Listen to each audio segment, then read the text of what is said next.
In this video, we're going to understand the effect of sizing on expected performance. So we're going to use a game to demonstrate this. This game will be a coin flip game. We're going to flip a coin, and this coin is a biased coin.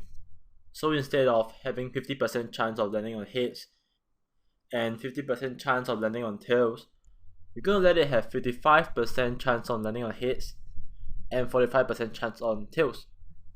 Before we start the game, let's look at some definitions. Sizing, as we mentioned before, is the amount to bet on each trade. Let's start the game. Here is how we read this sheet. We have a total of 500 trials. This means we're going to flip the coins 500 times. To decide if heads or tails win, we have a result column D, and this result column is created using a random number generator that is based on a uniform distribution. Whenever the result is above 0.45, heads wins. Otherwise, tails wins. And this is our equity. We're going to start the game with $1,000, and whenever we win, we will make this amount, 30%. Whenever we lose, we will lose 30% as well. So it's a 1-to-1 risk to reward ratio.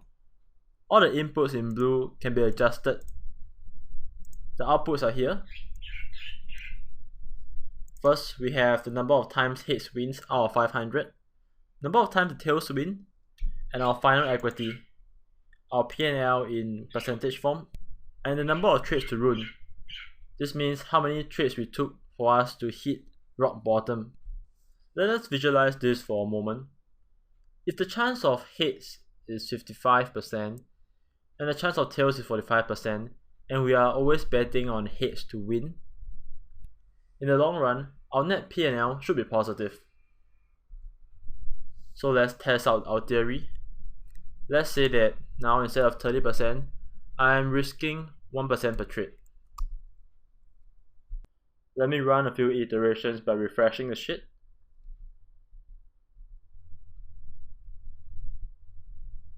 All of our results netted positive payoff.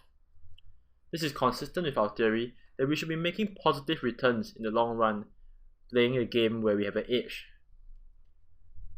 Let's try changing our risk per trade to 2%.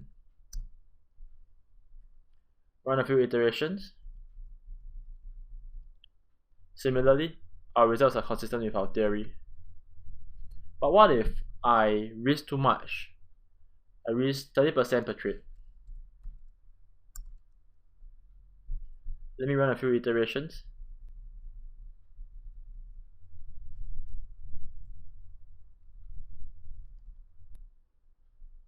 When we risk 30% per trade, our performance becomes horrible. Take a moment to think why is that so.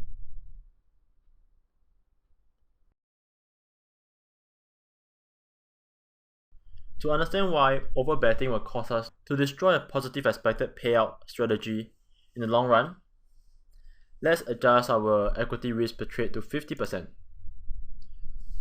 We know in this game, out of 20 flips, 12 will be profitable, 8 will be non-profitable. Let's say we are unlucky. In the first 20 flips, the first 8 are tails. So we are going to lose on the first 8. Let's see what our equity will become after 8 losing flips.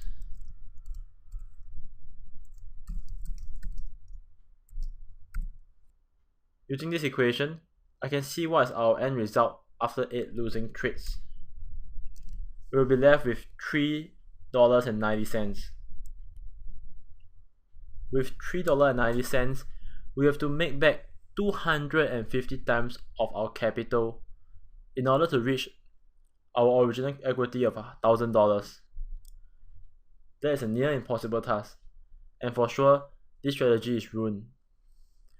What if we are only risking 2% per trade and we have 8 consecutive losing trades?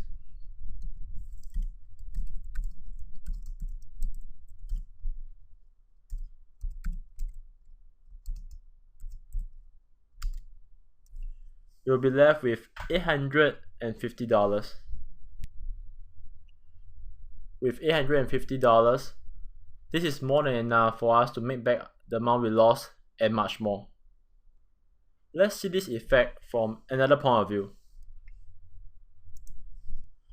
We know that when we lose 50% of our trade, we need to make back 100% to get back to our original capital. Because if we have $1,000 and we lose 50%, we'll be left with $500, and we need to make back 100% of that to reach $1,000 again. To illustrate that phenomenon, I've created this equity chart. These are the trials. On the first trade, we win. Second trade, we lose. Third trade, we win. Fourth trade, we lose. And this goes on in the alternate manner. Our sizing will be 50% on a 1-to-1 risk to reward ratio. When we win 50%. When we lose 50%. Look at this equity chart. Even though we win equal number of times as we lose, and our risk to reward is 1-to-1, our equity will drain off in the long run because of the unequal loss and gains phenomenon. Even if I put my sizing to a comfortable 2%, net, there will be a downward drift in our equity. The conclusion to this video: a good sizing methodology cannot make a negative expected payout strategy into a positive one, but a bad sizing strategy can destroy a positive expected payout strategy. In the next video, we're going to learn more about how this sizing theory can be applied to our trading. I will also attach this Excel sheet so you can play with the figures and develop better understanding of sizing theory.